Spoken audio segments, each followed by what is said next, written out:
Hello everyone, and welcome back to our live streams after a short break. It's good to be back. I'm not gonna lie, it's been quite a while, quite a number of weeks since we've been on here. We are joined today by the lovely mods Rice, who is new to the stream, and mod Mack. What is up, guys? How are you? We'll start with you first, Rice. Yeah, doing well. Really fun reading all the comments people have about the Perilous Moons stuff and keeping up with people's thoughts on the Colosseum. So, yeah, having a good time. Excellent stuff. Yeah, I can see you delving straight into the comments, and it seems quite natural. I think it seems quite natural to you. I don't know. Let's hope. And Mack, how you doing? I'm doing good, man. I'm chilling. Had some nachos for lunch. Just been churning through Colosseum development. Good. Excellent, Happy to be excellent stuff. All right. Oh, is my audio's okay, Druid? Yeah, we good. Good. All right, excellent. All right, cool. Yeah, saying that, we've actually got another face that you can't see right now, but has returned to the team in the form of Mod Druid. So say hello, everyone. Put some hearts in the chat. Back after quite a while, but they're here again, which is great. Yeah, there we go. I see the hearts in the chat. Excellent. All right. So what are we here for? Well, today's live stream is a 2-in-1 Varlamore Q&A. First, we'll be discussing the Fortis Colosseum, and then we will continue with the latest Perilous Moons blog that came out today. So if you haven't read it, make sure you use !Perilous, and you can get up to date with the gameplay ideas we've got and also the rewards. So we've seen your questions, and we've gathered most of the asked ones, and we'll be answering them today one by one. But before we get into live stream, I and Varlamore as a whole, I'd like to quickly address Forestry Part 2. We've seen the various conversations around the game and the web, and we believe it's worth revisiting all of those conversations and addressing them correctly without rushing into quick and immediate changes. So although next week's update will only look to be tweaking some smaller issues, the team has already started conversations on how best to address your feedback from yesterday. It's important for us to make sure you feel like this content is in a good spot and it's something we don't want to rush. So we're hoping to speak to you all soon on the next steps of what we're doing to improve forestry and some of its biggest issues. And I will stress this, there is not, and this next bit will not be Forestry Part 3. And whilst not rushing, we won't make it take ages. So if you have any questions around forestry, this won't be the stream to answer them in. There'll be another time for that, and I would ask you just give us a little bit of time so we can get back to you properly. Hopefully that's covered that. We can get that out of the way so we can move on to Varlamore. So let's go through some announcements. First up, ! Game update. Forestry Part 2 is here. We've got brand new events, items, transmogs, and rewards for you to experience. You can find out more with this ! Second up, we've got ! Fortis. The first part of this stream will be covering the Fortis Colosseum. So if you haven't checked out that news post, we've got everything from concept art to gameplay to potential rewards there. So use ! Fortis for that. Next up, we've got ! Perilous, which I mentioned already. A dangerous new mid-level dungeon awaits deep below Varlamore. Head over to today's blog for a first look at Perilous Moons, including gameplay and potential rewards. Next up, we've got ! Stars. With this week's update, we made some feedback tweaks to the Shooting Stars proposal, so if you want to see them in more detail and depth, you can check out that to put Shooting Stars in a healthier spot for both mining as a skill and server performance. And finally, ! Cookbook. Grab your ingredients and put on your cooking cape. RuneScape, the official cookbook, will be out next year on April 16th, and you can pre-order it right now using that command.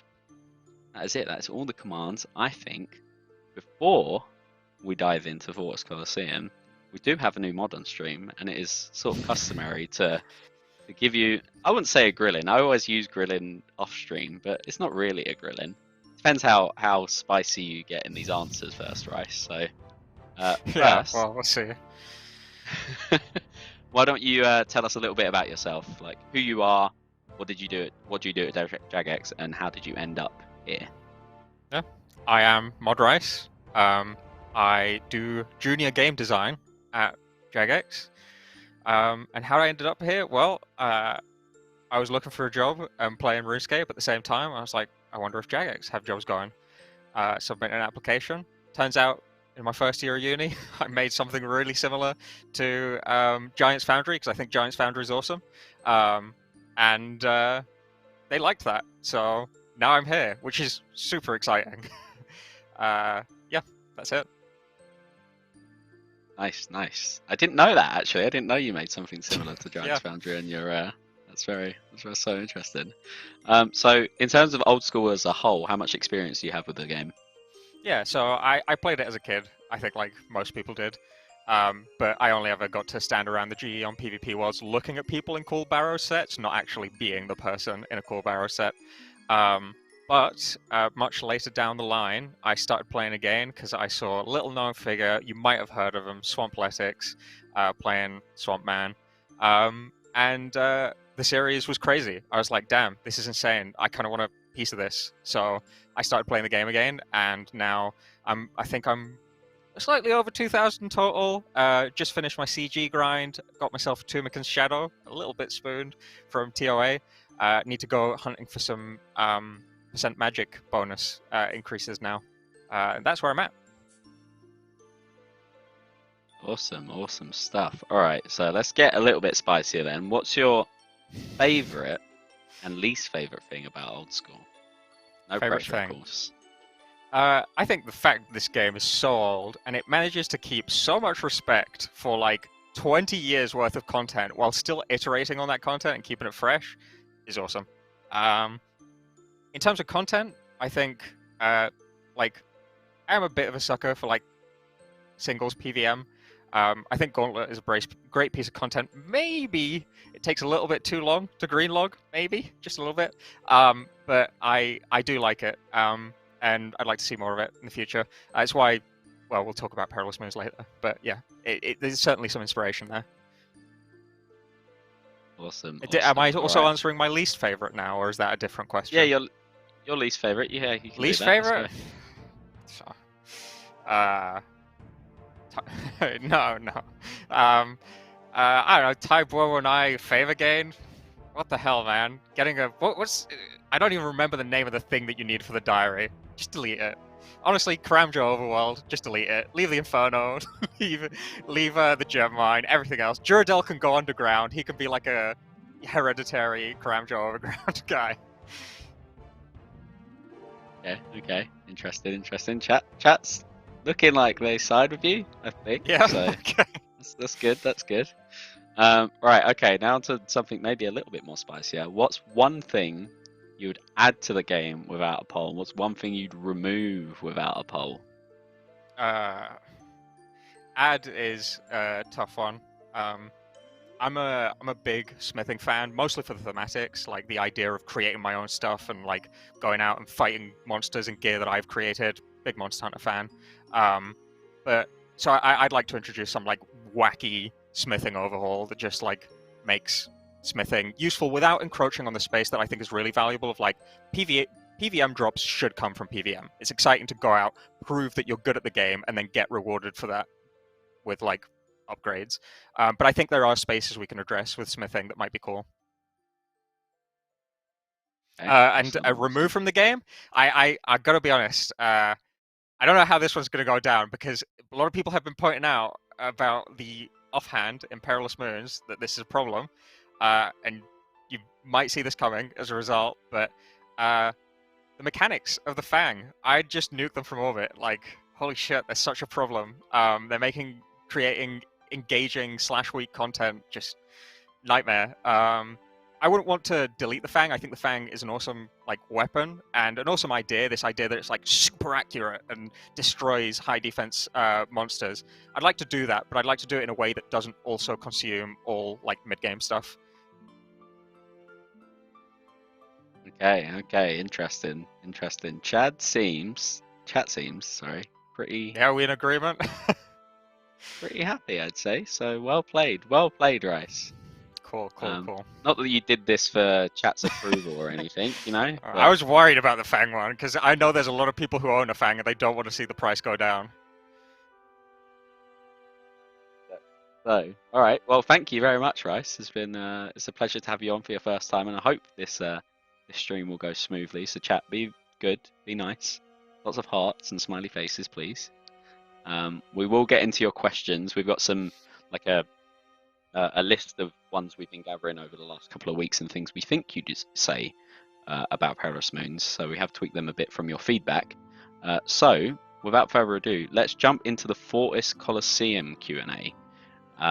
So, to reiterate, you can type in !Fortis in the chat to access the blog all about Fortis Colosseum. Last week we shared a first look at the Fortis Colosseum and its potential rewards. We've got a lot of feedback about this blog, most notably about the charge systems, so we want to address some of your questions and concerns around the Colosseum. So, first up, what style of combat do you expect to be the best choice? So, we're not really expecting a clear best. We're aiming for it to be like more of a tribrid activity, so there's going to be a mix of all three in there somewhere. Purely because of how combat works in our game, you'll probably find that ranged and mage end up being the most useful. We're looking at maybe having some specific NPCs that are weak to melee, but maybe that's more of a risky choice for you to run in and try and have a jab at them. Yeah, the answer really is all three, in some way or another. Cool. All right. Thank you, Mod Mac. All right. And how long do you reckon an average run to take? Obviously, I don't know how much we want to go into spoiler territory because we're trying to be quite tight-lipped with a lot of the stuff. But any expectation? So we're definitely not looking at like 2 hours like an Inferno run. We want people to be able to get in, have a stab at it, fail, and then get back in again. So we're sort of aiming for between 15 and 20 minutes initially, potentially with that moving up towards the 10-minute mark, depending on how good people get. So yeah, it's definitely a much shorter piece of content.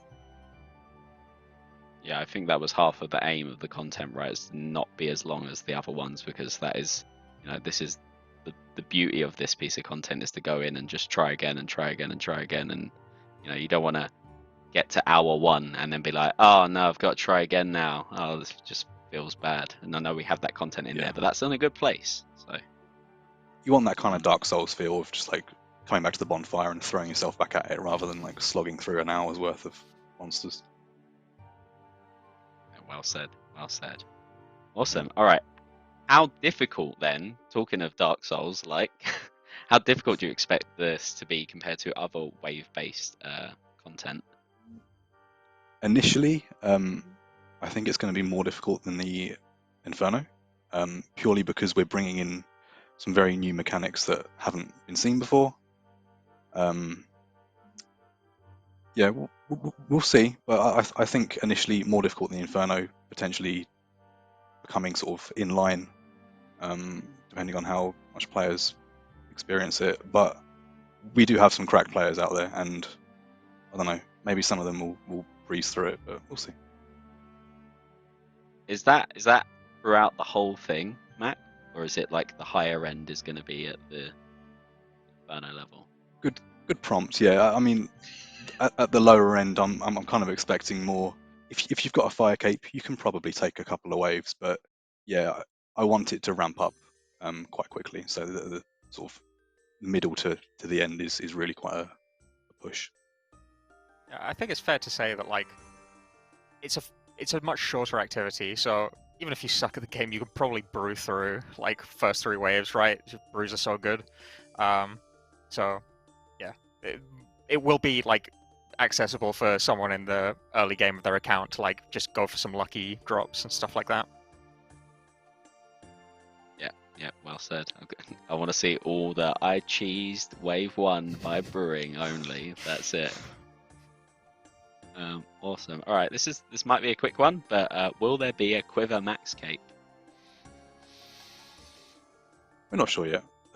It's one of the directions we could take it, but ultimately I think it's quite a boring direction. We tend to try and sort of cover all bases with this, and I don't think we need to. I think we could take it somewhere new.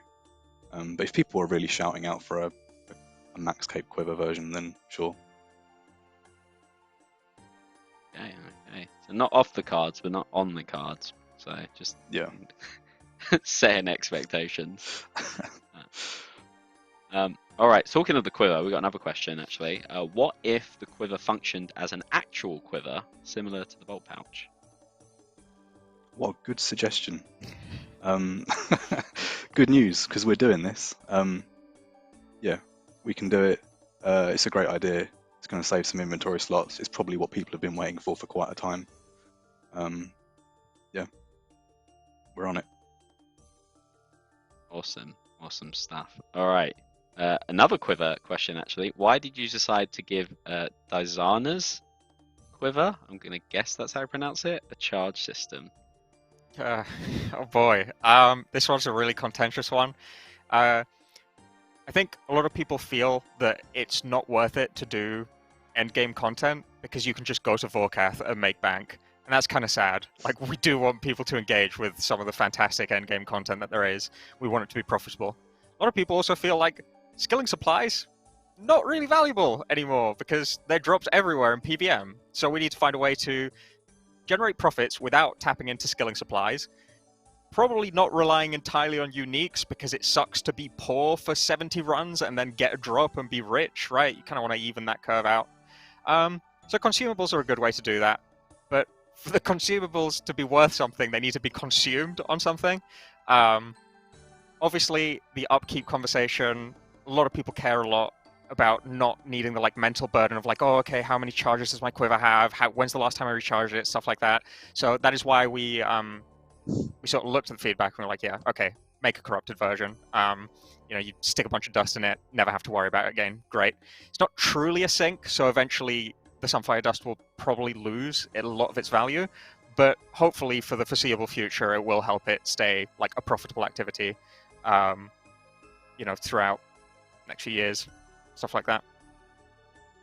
But that was the original thinking behind the charges. Is we just want people who do endgame content to feel like they're getting sick rewards without negatively impacting the rest of the game. Hey, thank you very much, Rice. Speaking of charges, then, this next question says, and I see your name's placed next to this one, so probably good follow-up. I'm worried about the time sink required to upkeep with charges. What are your thoughts on this? Okay, so we have done charges wrong in the past. Probably Zulrah, not great. But we also kind of done charges right with Venusaur. People don't have trouble upkeeping Venusaur. You can just store loads of charges in it, and it's really easy to get the stuff. So here's how it's sort of intended to work, or what we'd like, is if you're doing the Colosseum, if you're one of the players who's capable of beating the Colosseum, you are going to have no trouble upkeeping your items. None at all. You're never going to think about, like, oh my god, I ran out of dust again. If you're one of the people who's buying the items off the GE, you are going to have to think about upkeeping your dust. And that sort of feels like an okay trade-off to us, but obviously, it depends on how people feel about it. Love to hear the feedback. Oh, okay. There's some people in chat that are, like, I can see them nodding heads. So you're doing well, Rice. Don't worry, you're doing well. Smashing it. All right. The next question then we're gonna come away from quivers for a little bit, and will the Glaive of Ralos be an effective replacement for the BGS? Sure. In some scenarios, it probably will be, because it's based off of magic level. So, but there are going to be times where maybe you want to take a BGS instead. Maybe you want both. The thing with the glaive is that it's capped at 50%, whereas the BGS has like a linear reduction, so you can just keep reducing. So maybe, yeah, they complement each other fairly well, I think. Yeah, I think if anything, the glaive is going to make the BGS better, because BGS is not good against targets with loads of defense. You run out of spec energy too quick. With the glaive, you can just like absolutely shred the defense, and then the BGS is going to finish it off. So you're going to want to have both. Awesome stuff. I'm going to jump in it here, just with a chat question quickly. But will the Colosseum be safe for hardcore Iron Man? I don't know. We haven't really decided on this yet. I want to say no. I don't I don't want him to get an easy ride. And I say that as a hardcore. Yeah. But, I don't know. It's like it's tough, isn't it? Because Inferno is safe. But Inferno is also 2 hours long, which it's easier to make mistakes for 2 hours. So I could go either way. Again, this is one where it's like you could just tell us what you think, especially if you're a hardcore. Because if you're not a hardcore, truly we don't care. But or maybe if you're thinking of making a hardcore, we want to hear your opinion. Yeah. It looks like chat's decided. They don't want to say. I mean, chat's spoken. Yeah, chat has spoken. There was a very, very high majority of no's. So, well, maybe we'll put it out in another setting just to give a wider reach, because we know that the live streams don't hit everybody, even though we'd like them to. But so far, there's quite a clear consensus. So, all right. The next question then we have is, what would you think of moving the Echo Crystal's effect from boots to shields? Whew, okay. So this kind of makes sense. Like, all of our recoil effects are on defensive gear. I think we've got like Darox and Suffering, which are like very defensive things and give recoil. Shields are defensive. They could give the echo effect. The real reason they're on boots right now is because Mack and I were talking, and we're like, what if you just like ran around and you create like little earthquakes as you were running around? We thought that sounds hilarious. Let's just do that. But yeah, shields are kind of underserved. The big problem is it's hard to say how much that would actually fix shields. Like, if we thought like, yeah, if we put this effect on shields, it's going to instantly like raise the price of the DFS, it would be a good reason to do it. But truth is, the offensive bonuses on things like the Avernic are just like so hard to pass up.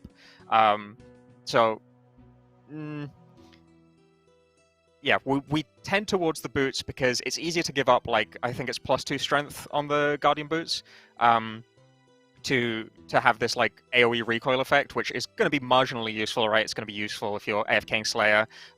Might be useful in some new content, won't say what, but definitely going to have its uses. Probably going to be useful in the Colosseum as well. Yeah, it's always nice when the stuff that you get from a place is useful at the place you get it from. Always feels pretty good.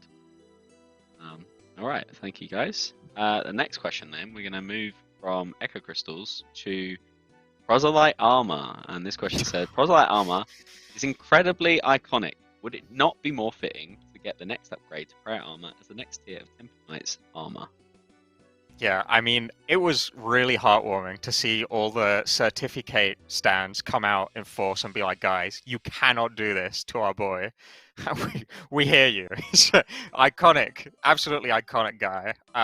So, yeah, where are we at on this? Honestly, I think, Mack, is it fair to say that like we discussed it and we're like, it could go either way, but we're sort of leaning towards the ranged set a little bit now? Yeah, we went back and forth a lot. We just didn't want to do, what's his name, certification 30. Yeah. So yeah, just felt like the right call. Yeah, everyone wants to know what is going to happen to the Slug Queen. Can she eat me? No, they don't want to know that. Sorry. I'm flustered now. Oh no. They want to know whether we care about these like quest lines that have been in the game for so many years. So we do. We think the ranged place or the ranged set might be like a good sort of niche. Again, it might not be the most used thing in the world, but it's going to be better than Crystal Armor for prayer. Yeah, it might have like some uses. I think that's where we're at. There is some talk of polling both versions against each other, seeing what people prefer, but it's complicated to assess because some people might want the ranged version of the game, but not want the melee one, so that, makes things complicated. Hey, all the certificate stands are hogging off out in the chat, and also you've definitely made an impact now, Rice. So I have so many regrets. All right, let's move on then, before we get some more hearts in the chat. Next question is, do you feel like Sunfire Runes effect is too similar to the Tome of Fire? Yeah, so it has a lot of overlap with Tome of Fire in that it makes fire better. But they're supposed to work in conjunction. They're not supposed to be like opposed to each other. That was always the intent. Elemental spells are sort of in a bad place. Fire is mainly going to be used in PvP, so it's going to be a nice boost for consistency there. A little bit of Ice Demon, so it has these like very, very niche uses. Overall, it probably needs more help than just Sunfire Runes. But I engaged with a lot of comments on Reddit about this, about like, oh, well, why are you only doing this for Fire Runes? And it's like, we don't necessarily see this as just for Fire Runes. We could release like a water-themed boss, especially with Sailing coming out, and drops Typhoon Runes, which make your water spells do like 2 hits instead of 1 or something like that. Like upgraded Elemental Runes feels like a really interesting reward space, and this is just like one step in that direction. Arguably, alongside that, at some point, we should look at like, why have water spells in the game if they're just worse fire spells? But that is a much larger conversation than just the Colosseum. This is just like a cool little niche. It's a thing that you can use your Sunfire dust for, or sell it to somebody else so they can do it if you don't have a use for it. That's it. All right. Thank you very much, Rice. What I will say is, chat, if you have any Colosseum questions, because we're actually ahead of time on this section. Well, depending on the next 3 questions, of course. But so chuck your questions in chat at OldSchoolRS or myself, and I'll try and pick out some more since we've got a little bit more time than we wanted. So, cool. The next question then is, what would you think about changing Sunfire Runes to an ammunition slot item? I saw the suggestion too. I tried to engage with it as well. Main contention I have with this is we have been moving pretty far away from what spellcasting used to be in Old School. Old School is a game, as I said at the start, it's like it respects so much of its history. And powered staffs have sort of like, they are very cool. I have a shadow, so I love it. But Trident's cool, Sanguinesti staff is cool, powered staffs are cool. But they have sort of like moved magic away from what it used to be, which is like this really interesting part of the game where instead of just left clicking your enemy, you click on a part of your UI and then you left click on the enemy. It'd be cool to have more of that in the game. I think pull the direction a bit more towards that. If we abstract runes away into another inventory slot, it feels like we're not respecting like the history of how magic and runecrafting has sort of been like sister skills, the lore of the game, and how like all the Gothics leaving all the rune essence behind. Like feels like an important part of the game that we are slowly drifting away from, and I think we've got that under control. Like everybody in the studio is like, yeah, we can do something about that. But this is just like a step towards pulling that back. Awesome stuff. Thank you, Rice. Yeah, when I said your questions, guys, I did mean Fortis Colosseum stuff specifically, because we'll get onto Perilous Moons. We will get there, I promise.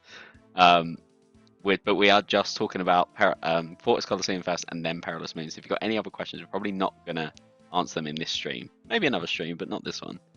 Alright, so next question then is, will there be any Slayer tasks available from the Colosseum? Yeah, we've had a bit of back and forth on this, like even as recently as today, and there's a number of reasons that we don't want to go that direction. One of them is that we don't want you really to be able to go in with your Slayer helm and just deal a load of damage to the creatures and have this massive advantage. It also kind of doesn't make perfect sense thematically, because a lot of the enemies in the Colosseum are humans, so it's not really Slayer. There are a few ways we could maybe offset this. We could have it so that if you go into the Colosseum with your Slayer gear, then you only get half glory because the crowd's displeased that you're essentially cheating, and we could maybe have it so that there's a separate mode, like a Slayer mode for the Colosseum, where your score doesn't get saved or something. But none of them really felt particularly tidy, and it doesn't feel like it needs it. But again, if people really want it, then we can look at it. But initially, the answer would be no. I think one other consideration we have was like HLC has been pretty vocal about like it sucks to farm tasks, like do 3 hours of tutorial skipping to be able to do one speedrun a day. It's like, it's not nice. And this is intended, like, obviously, to be a challenge for our most dedicated players. We don't want them to have to spend 3 hours tutorial skipping before every time they attempt the Colosseum. It's not cool, so that's another reason not to do it. Awesome, awesome, thank you. All right, we've got one last question from our like set list of questions, and then I've got a couple chat questions which might throw you on the spot, but we'll see. We'll see how it goes. All right, what would you think of adding a number of small meaningless rewards for low amounts of glory in order to make the big results feel bigger? It's kind of always been our plan, really. We like this idea. We like the idea of rewarding things at all ends of the spectrum. So yeah, there are some things planned, like emotes, maybe some bank unlocks, potentially another Amulet of Glory teleport, because it kind of works. We really like that idea. But yeah, there's some stuff coming for people that don't make it all the way to Wave 12. All right. Thank you guys for answering our set list. I think that was you did pretty well, I must say. So you can give yourselves a little round of applause. We've still got Perilous Moons to go though, so maybe not just yet. All right, let's go on to some chat questions. First off, we've got Sunfire Runes. I noticed it said that 10% minimum hit will be added per rune. Does this mean that a spell that uses 5 fire runes will add 50% min hit, or is it per spell at a cap of 10%?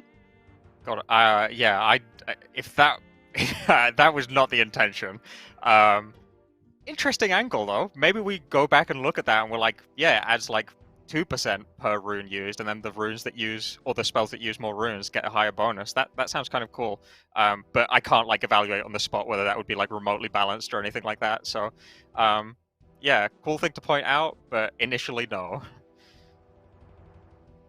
Right, I'm going to merge these two questions a little bit because they're sort of integrated. All right, one, and we might not have the answer to these yet, chat, just for reference, so because I'm putting them on the spot. One, can we put the quiver in the POH cape rack? And two, what do you think about merging the bolt pouch with the quiver to upgrade it somehow?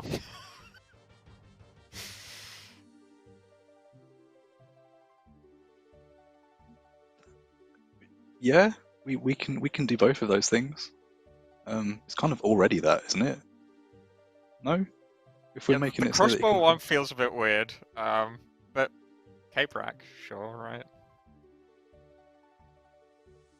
Yeah, maybe. I suppose it's a maybe. I know you don't like it when we say maybe, but again, I'm putting both Mack and Rice on the spot. So, all right. Next question then. Speaking of Amulet Glory and teleporting, what about transport to the Colosseum? I don't want another stranglewood. What's wrong with stranglewood? There's loads of teleports. I'm sure there will be an easy way of getting there. Yeah, we'll figure something out. I think it's actually, I mean, no spoilers, but it is pretty close to the port, so it's probably quite easy just to sail to it. But yeah, also, if it's a time sink, then we'll put something in for it. Sorry, go on. No, I was just going to say, like, also just get good, beat the third wave on your first try, and you'll be able to teleport there with a glory. Easy, clap. Yeah, I will say, yeah, if anyone wants to have a look at the Varlamore map that we did publish in the first Varlamore blog, you could pretty easily tell where the Colosseum might be. So, go back and have a look. It's pretty fair to showcase where it is. Cool, alright. Will debuffs at the Colosseum be as restrictive as invocations at Tombs of a Mascot?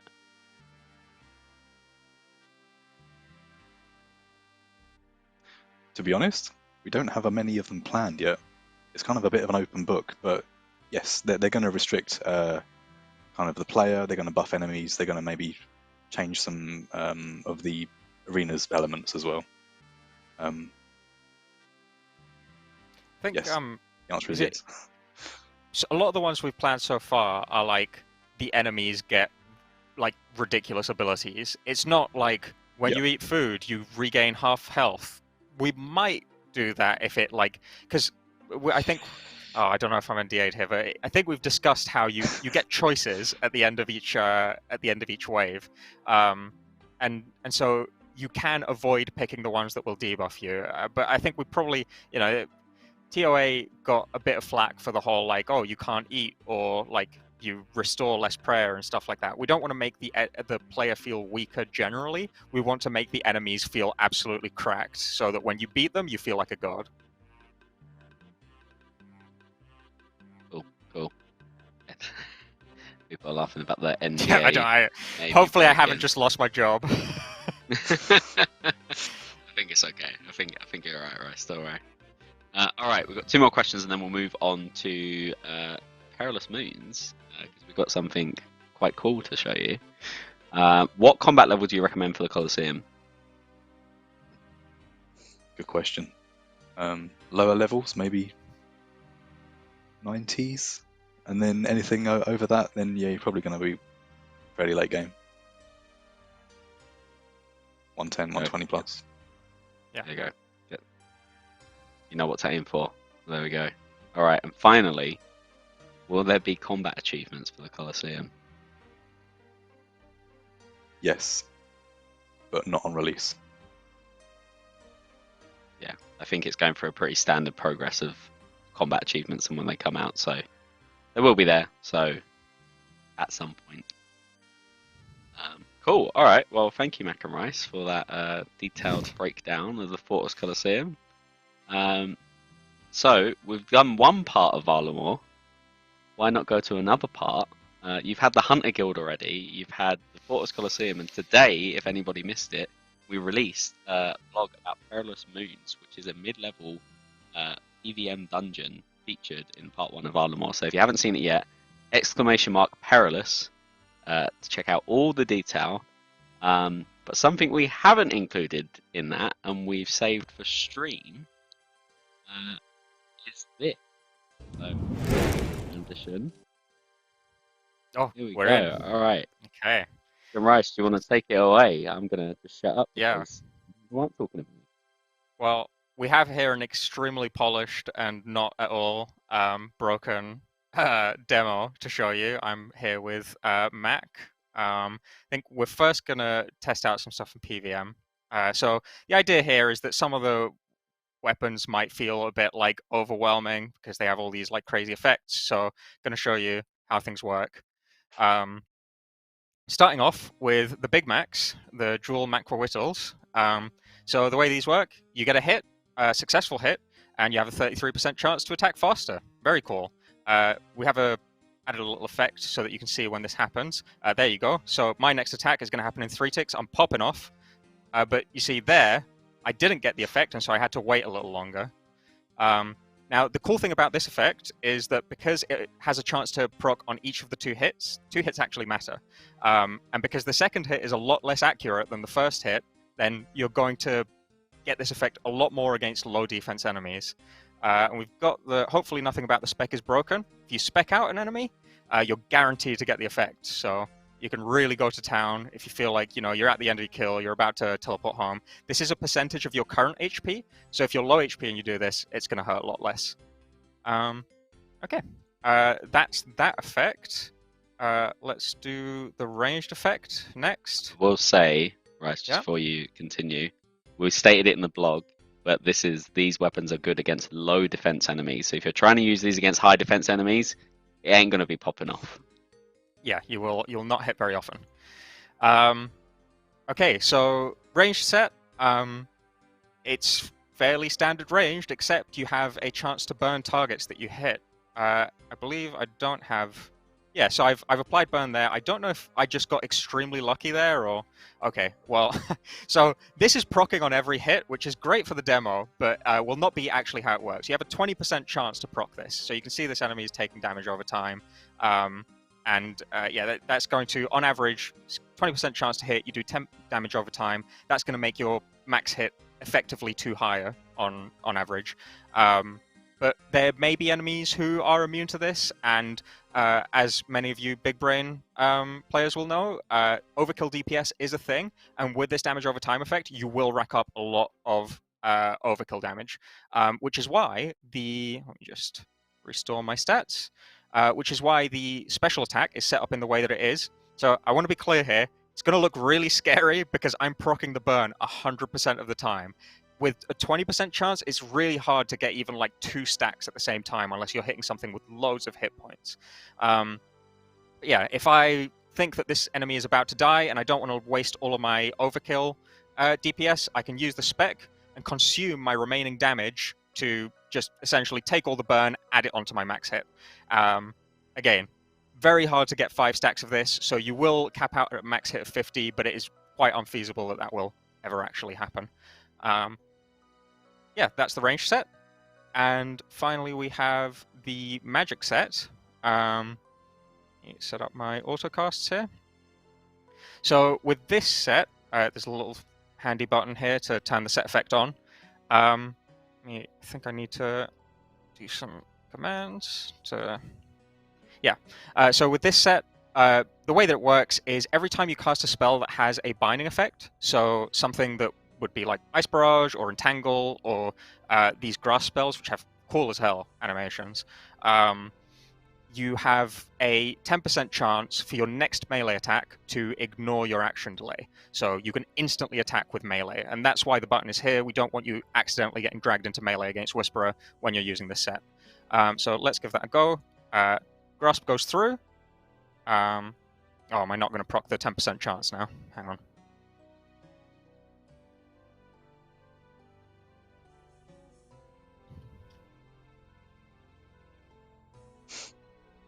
God damn it. I thought I set this up to... Oh, it happened there. You saw the 2 hit, but the animation didn't go through because I was fiddling with controls. So yeah, there's a, again, prototype. You saw I got some strength XP there. That's because I got a hit in between.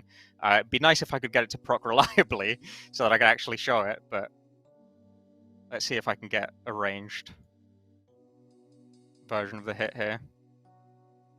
I'll demo how the automatic... Yeah, here we go. My character's running in. Thwack. No, never mind. They're doing that. Okay. Well, this has been a bit of a disaster, but hopefully you get how it works.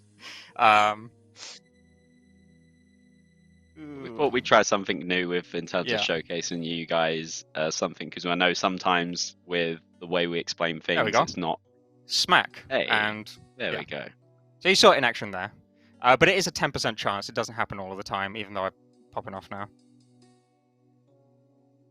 Yeah.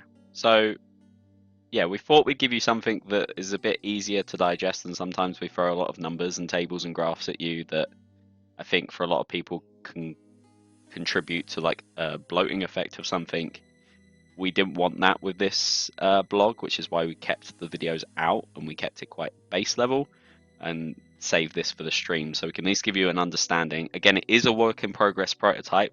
It's not final gameplay whatsoever. We want to stress that, Clearly. especially because Rice is running around with Torag's hammers, and they're definitely not going to be Torag's hammers. So yeah, we just thought we'd give you something a little bit different to showcase what the effects of the weapons and the set will do. I will stress these effects will only proc if you are wearing the full set of armor and using the associated weapon. You can't combine it with a different weapon or anything else, so you need the full lot to do it. So yeah, hopefully, is there anything else you want to add, Rice or Mack, before we move on to some questions? Yeah, just on the note of the full set thing, that applies to the special attacks as well. Original Barrows Brothers didn't have that, didn't have special attacks, but it feels natural that you'd have to wear the full set for them. And yeah, also keep in mind that this is something that will sort of limit their growth potential. They are intended as mid-game weapons. That means that when you're not wearing the full set, you don't get the effect, so you can't just slap Torva on and make the dual Maquattles absolutely busted. They fall off hard if you're not wearing the armor. So these are a 4-piece, which also means additional risk in PvP. Awesome stuff. Awesome stuff. Anything you want to add, Mack, or? I want to know if, Rice, you can spell Maquattl without looking it up now. Yeah, 'Cause I sure as hell can't. MACUITL. I have been staring at that word for too long. I'm glad internally we've dubbed them as the Big Macs, because Yes. that is much easier to talk about when we're discussing mechanics and changes. So it's just like, yeah, let's talk about the Big Macs, Rice. We need to sit down and talk about them. So yeah, I had to keep you sound me some pronunciations before I did the reading in the blog today, and I struggled. I forgot you sent me them, so I was trying to pronounce it, and then that came in clutch. So, woohoo! Good. All right. So yeah, with that done, I think we should go on to some questions then. So again, you can type !Perilous in the chat to read the blog that came out today. You can get all the stat details, all the numbers, overview, and a look at what we're planning to do gameplay-wise for the dungeon itself. We're trying something a bit different, not only with the rewards, but how you interact with the bosses, which we'll probably mention in these questions. But if we don't, then you can read. Or I see you, little Smeet, in there. Yuck, reading disgusting. You can listen to the smooth tones of myself that does a nice audio reading in there. So you can just hit play and listen to that while you listen to us talk about it. So, cool. All right, let's go with the first question then. What lessons from the Barrows Brothers did you take into account when designing these new demi-bosses? Yeah, there's a lot. Barrows Brothers are like universally beloved for a lot of reasons. Pick out some of them. One, there's a lot of drops to get, so even though every item is ridiculously rare, you always get something. And that's kind of cool. You like get rare drops quite frequently, but hunting a drop is still as like exciting and difficult as it would classically be in old school.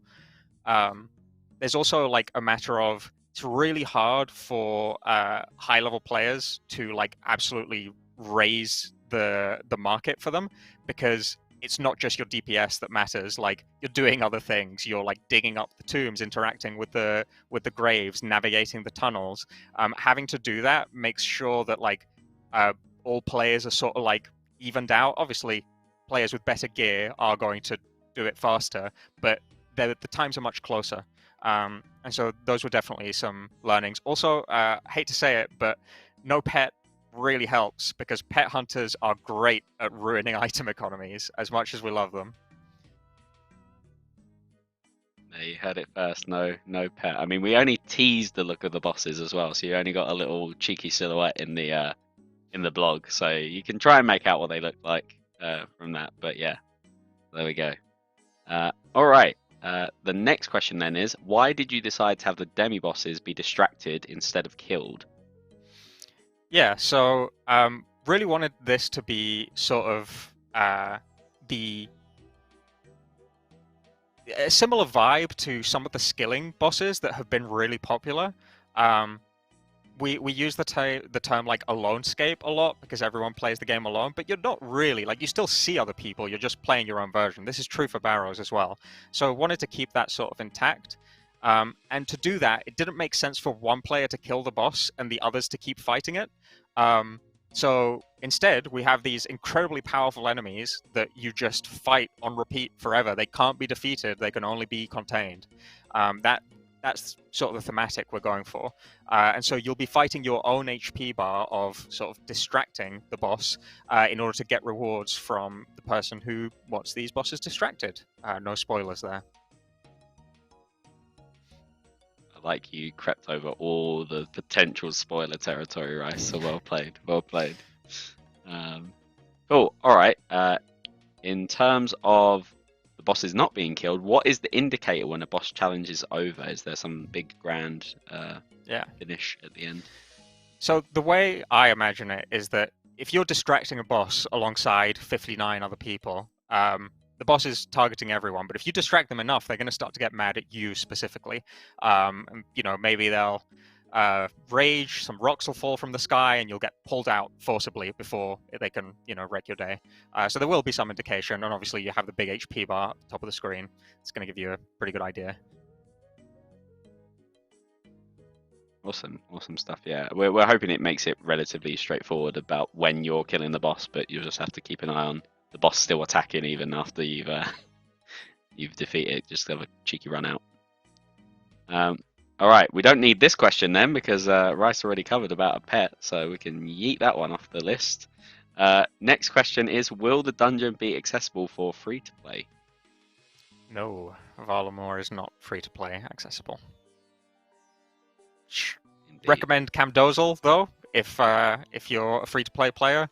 I had a bank of like 800 items when I came back to free-to-play and did the entirety of Camdozal with full rune armor and half an inventory. And I thought it was pretty fun. There you go. Camdozal, let's go. All the free-to-players in Camdozal. Awesome. All right, yeah. For what it's worth, I saw this earlier actually about Varlamore, but Varlamore, getting into Varlamore itself without going into spoiler territory won't be difficult.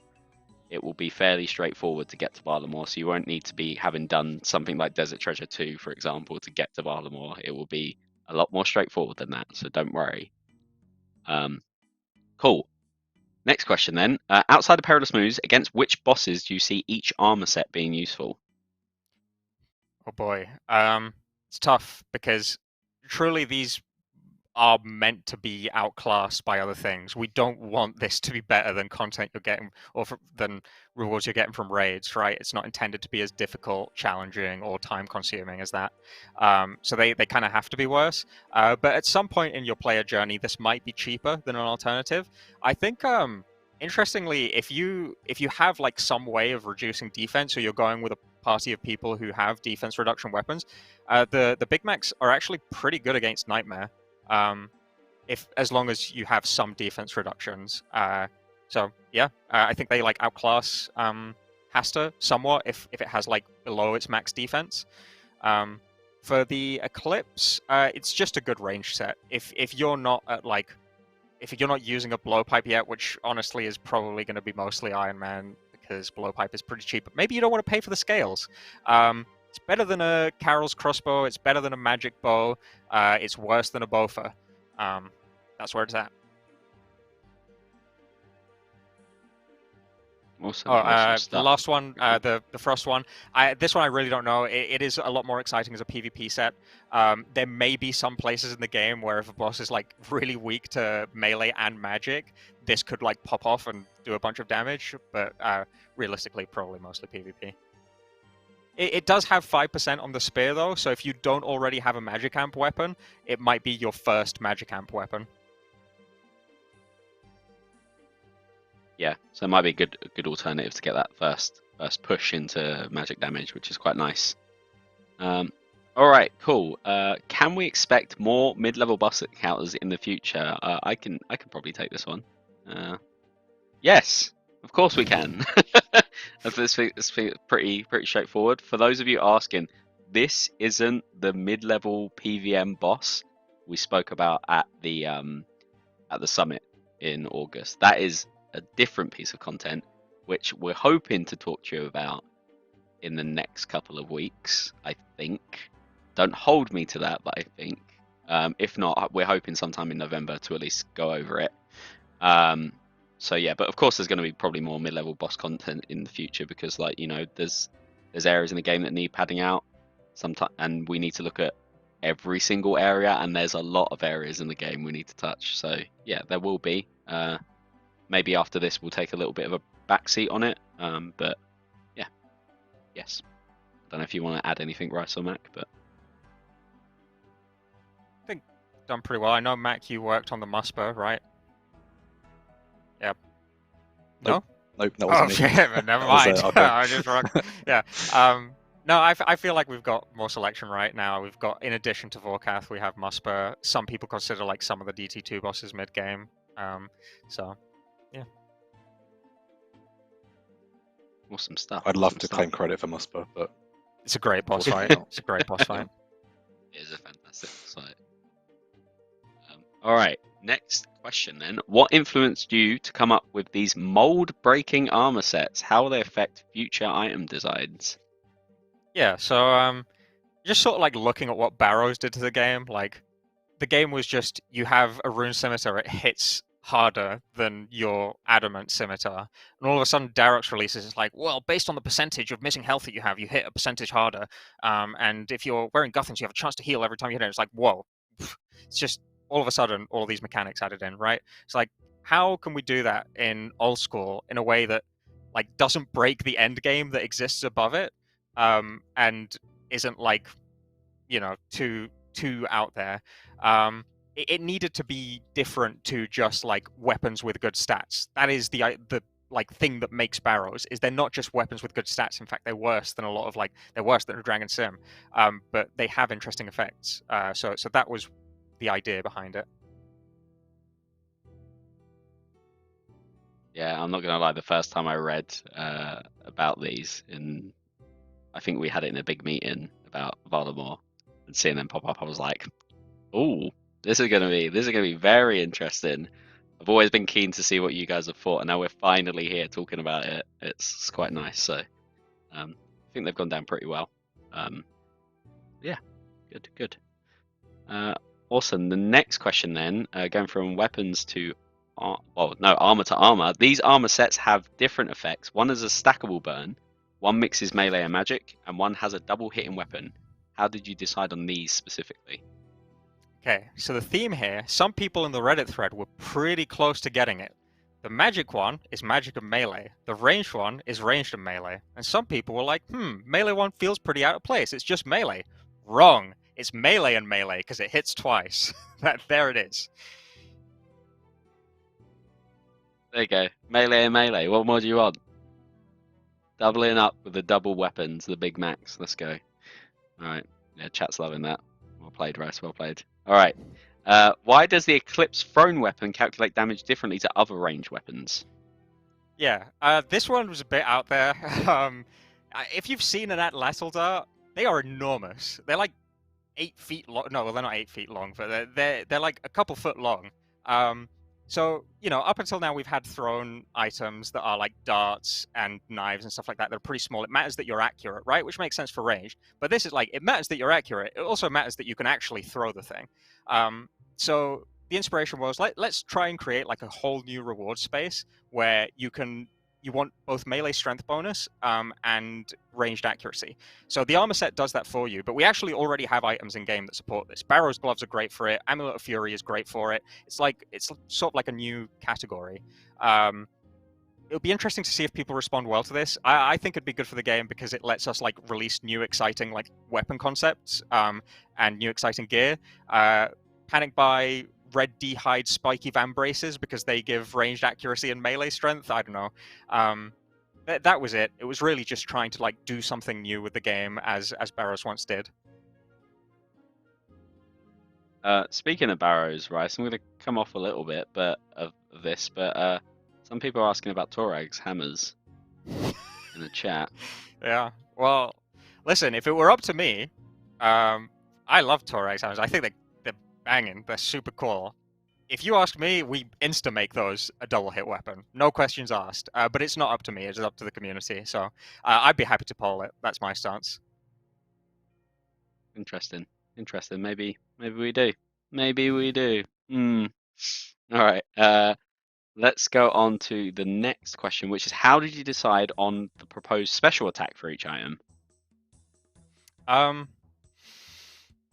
How did I decide? Well, the burn one came naturally, right? You have a bunch of burn, you consume that burn to do damage, it makes sense. The Big Max, it was like blood themed, you sacrifice some blood, you get an enhanced effect, that seems to be on theme.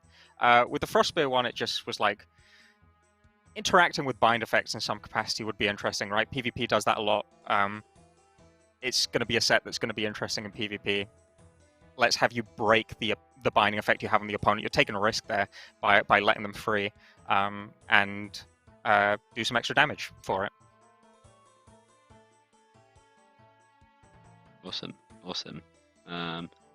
Next question we have is then what other effects bonuses were also discussed during ideation, and can we share them? There were a few. I think at one point I can reveal that at one point I had the utterly delusional idea of making the Big Max attack a 2-tick attack rate when you procced the thing, which is absolutely wild. It was like a machine gun. It was very fun, but super broken. I tried to make that work by like reducing strength numbers and accuracy and stuff, and it was just a nightmare. So we ended up going with a slightly more tame effect. For the Eclipse, at one point there was like a blind effect, like the idea that you could like stack blinds on people, and it wouldn't be you reduce their attack, you just give them a flat % chance to miss. But there are a lot of places that might break the game. I certainly would be open to it in the future, but not for this weapon. That's sort of the end of it. Awesome stuff. So I was just replying to someone, what, Big Mac, question mark? So Hopefully the they dual probably weren't mapper here whistles. earlier. Yeah, they are. It's an internal dub we put on that just to easily reference them. All right. Next question then we've got is why would I use the Bloodrager instead of the Scythe?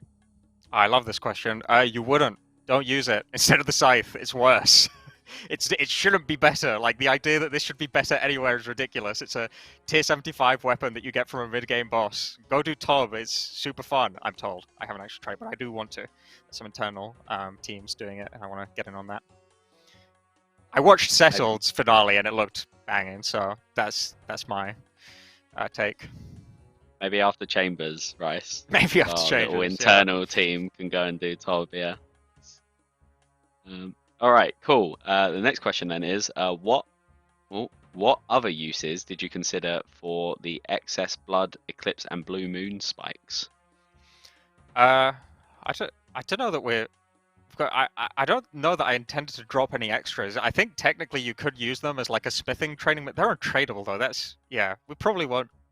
Sorry, I caught me kind of off guard. We probably won't drop any extra blood, eclipse, and blue moon spikes. Just you get the 3 and then you have it. That's it. Cool. Especially they're untradeable, probably makes sense. But yeah. Cool. All right. And then speaking of untradeable, are all proposed armor sets and weapons tradable? No. Oh, sorry. Yes, they are tradable. You could trade them. They are good money. Hopefully in the future, we'll see. And then last question is that we have in this set list before we move on to a few chat questions. I think. Why is the Blood Moon untradeable? The Bladed Moon, yeah. Bladed Moon, yes, not the Blood Moon. Yeah, Bladed Moon. That's the one. Yeah. Well, defenders are untradeable, so it sort of would have felt weird to insert a tradable sort of side grade into there. So that made sense in the first place. It's also like the idea, if we have like one untradeable drop at each boss that is like relatively attainable, that means that people engage with the boss at least for a little bit. Like, we don't want you sitting at Vorkath for 2,000 hours. That doesn't sound fun. But we might want you to sit at Vorkath for 5 hours. That sounds more palatable. So yeah, that's it. It's just get people to engage with the content for a bit, and then they can go do something else that they fancy doing. Awesome stuff. All right, cool. Let's go on to some chat questions then about Perilous Moons. I'm going to add to this question, because I think it's important. One, does the burn stack? We did cover it, but just to recover it. And 2, will they show up any differently in combat? Yeah, I think we'd want like a different hit splat for burns, because it makes sense. It's kind of like poison, but works differently and much faster. How many burn stacks? 5 at the moment. You can stack them up to 5. Though I have to reiterate, it's like really difficult to ever get up to 5 stacks on a person. Awesome stuff. Thank you, Rice. All right. The next question is then, what's the design space goal for these sets, i.e. an offensive mirror to Barrows? Yeah, I guess that's an accurate way to put it. Really, it was like, there is a pretty big gulf for people between Barrows and God Wars. God Wars is like actually relatively challenging, and you need a group to do it like properly, unless you're like cracked and have a Bofa and Crystal Armor, at which point you probably don't really want to do God Wars anymore. So it was just like creating a little bridge there for some players to feel like they can have meaningful upgrades before they get to that point. Awesome, you can obviously do stuff. It with friends and they can boost you, but for solo players. Yeah. All right. For the dungeon, are you more focusing on teaching mid players more about movement mechanics, or what is the main focus? Yeah, there's a lot of movement in this dungeon. You're going to be moving at least every 12 ticks, probably more often. Just generally trying to get people to engage with mechanics like step back, watching shadows on the ground. I mean, that's pretty critical to playing our game at this point. You have to know what a shadow means. Yeah, stuff like that, standing in the correct place. I'm going to add to this question actually. Like, what was the? Do you want to explain about the defense narrative in terms of the Perilous Moons? Rice? Yeah, I love the thematics of defense of being like this big tanky Chad that is like impenetrable, but we don't really do that very well in old school because it's just not as good as killing the boss quickly. So there were some ideas here as to how to make defense a lot more effective. Having consequent hits locked behind the first hit means that a lot of their DPS is locked behind, like, if you go from a 60% to a 50% chance to hit, you're actually cutting their DPS by like 75% because the third hit is so much of their damage. And there was also like the idea that these people will, or these bosses will inflict effects on you that will make it so that your DPS effectively goes down when you get hit. So it's better for your DPS to just not get hit. So I am really hoping that we're going to see a bunch of people running around in full Torags and Torags hammers when Perilous Moons releases, just having a whale of a time. Oh, cool.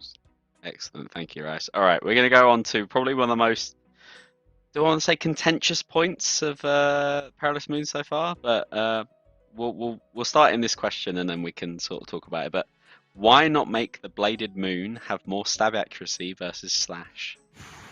Yeah, so the Fang problem, right?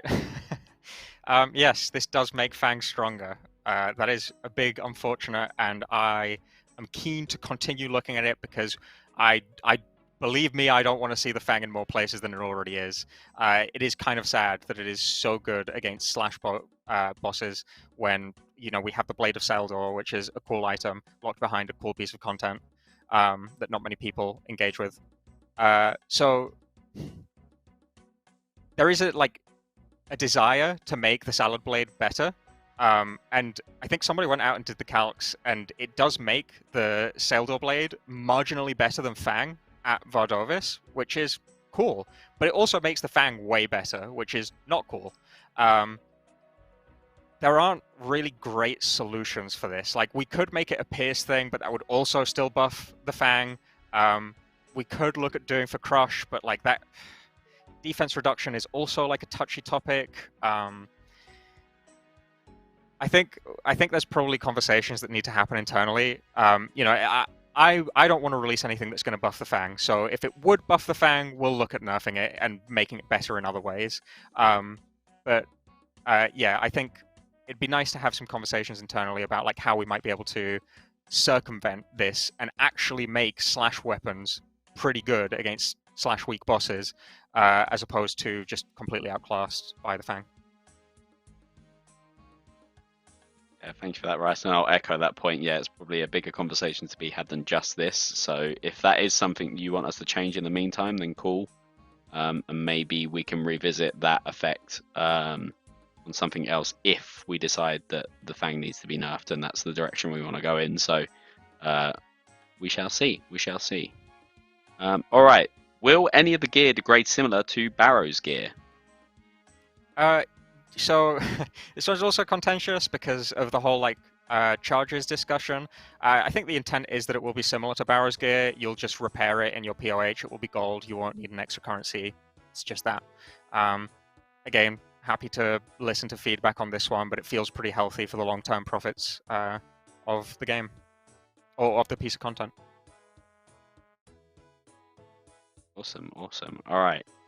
Let's go back to the Big Max quick. Not the Big Max. Let's go to the Eclipse set now. Do you need to land an accurate hit for a chance at burn? Yes, you need to actually deal damage for the chance at burn. So again, stacking it up to 5 stacks, virtually impossible against most content. Awesome stuff. And then finally, with burn effects being introduced, will there be new elemental fire area of effects spells like barrage? That is a great idea. I'll pass it on. Once we do some more fire themed stuff, who knows? Maybe that will make it into the game, but not for this, no. Perilous Moons will limit itself to just the Eclipse. Fire Surge squared. Let's go. All right, let's. So first off, I want to say thank you to Rice and Mack for answering all these questions. I know we're a bit early on time, but I want to go over the forestry stuff again for those who missed it. Is there anything else you guys would like to add in terms of Perilous Moons or Fortis Colosseum? Is there anything we can spoil? Any little teasers we can put out? Do you think? That's down don't to know. you guys. It's Like, coming. I can't.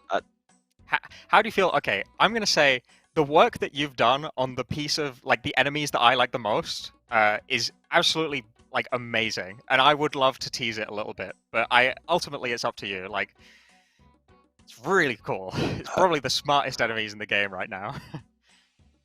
Oh no, we can't because I've broken it. Maybe next time. Oh, maybe next time. But we could talk a little bit about like the idea of, I don't know, like the group. Oh, Of the what? Sorry. The group. The group. Which group? Like the enemies that I really like. The ones that I'm like, yo, these guys are so sick. They're so smart. Okay. Yeah, Oh, those things. yeah. I don't know. I feel like if we do at this point, then we're kind of like giving the game away. Maybe. maybe leaving it as the group is enough of a The teaser. group. The group. Yeah. Yeah. The group. The group. Mack has been doing a sick job. Like every time I walk over to his screen, it's just like pogging out my mind. It's crazy. You guys have a lot to look forward to. I'm pretty sure I can hear you through my headset sometimes, Rice, when you're looking over Mack's work and you're like, yo. So yeah, it's good stuff. It's shaping up to be good stuff. All right, Rice. Anything from or Mack? Anything else? Panic Bride. Bruise. Yes, Bru's good. Awesome stuff. All right, Panic by Bruise. Let's go. All right, you can cheese the first wave. Let's do it. All right, let's take some look at some UGC before we go back over the announcements and the forestry bits that I spoke about at the start. First up, we have one wise old man jack-o'-lantern. Looks dope. This looks like those deep fried memes. You know, like when they made the eyes glow and stuff. Wise old man. Cool, I might have to change my my profile picture now. That's very cool. That's by Wyatt Drift. So comments are: player carved out Wise Old Man themed pumpkin for Halloween. This is an epic job.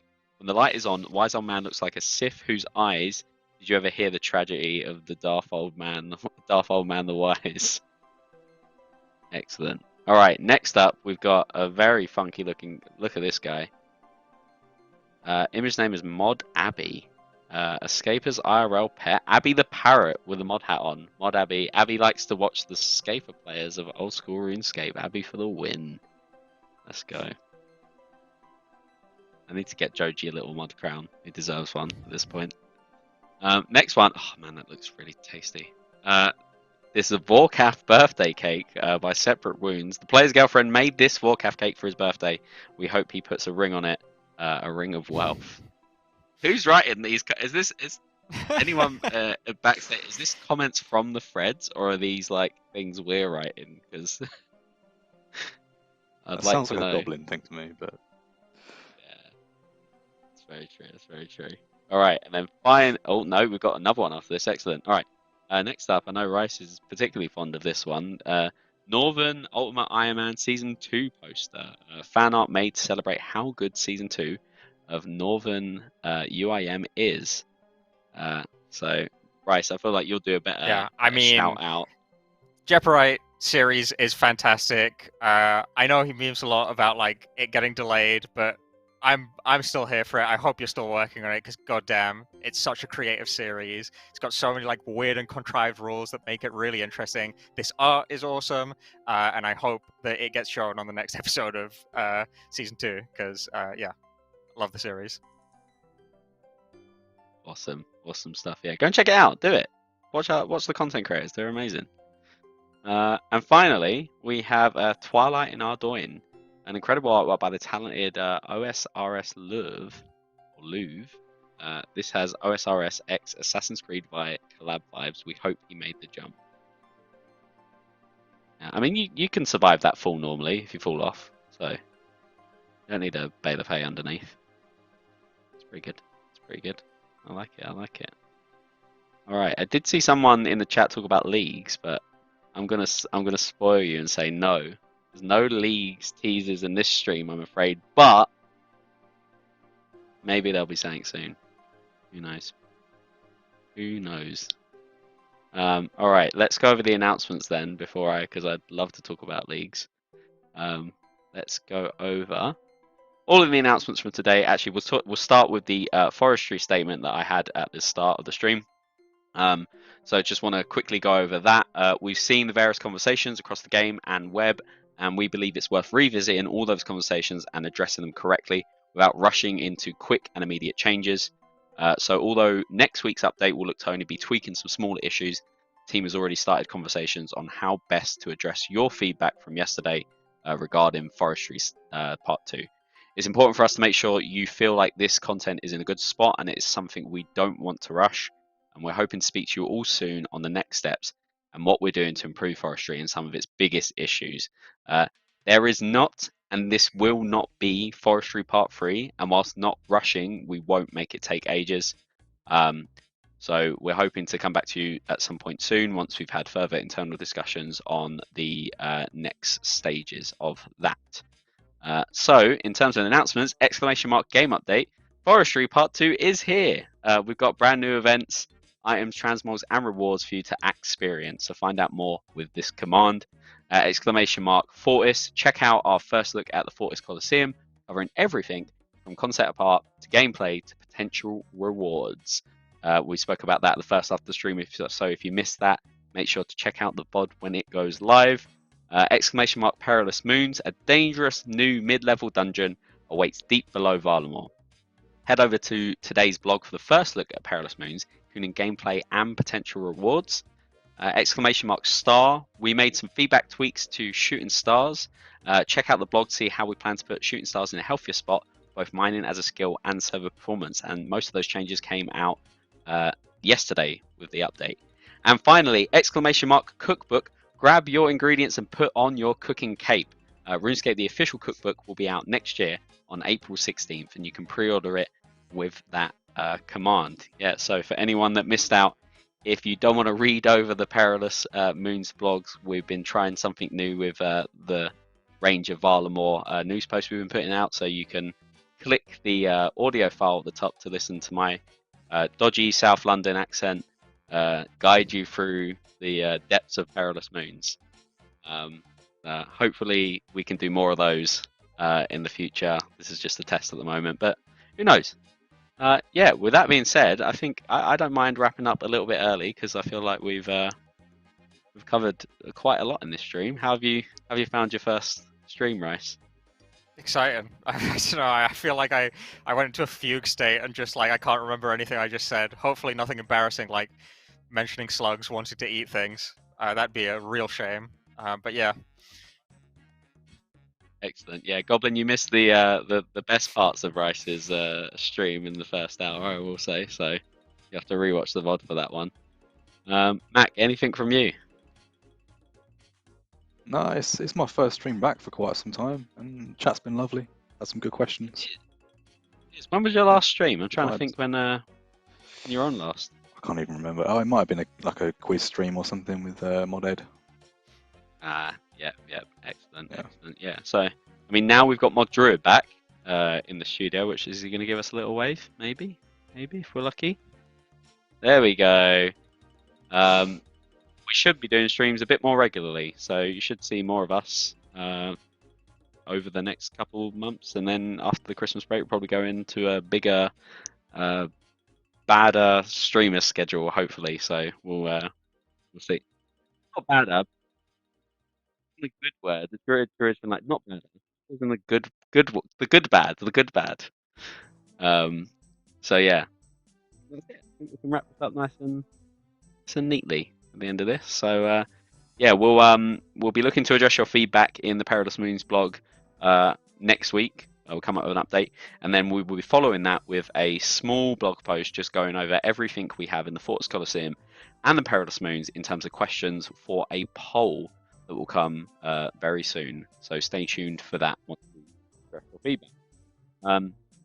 without further ado, thank you once again to Mods Rice, Mods Mack for being on stream. Thank you for Mod Druid for running things behind the scenes as smooth as always. Thank you to all the mods in chat that have been moderating and helping gather questions and everything. I've been your host, Mod Sarnie, and I hope you have a lovely rest of the week. We'll see you soon. Goodbye.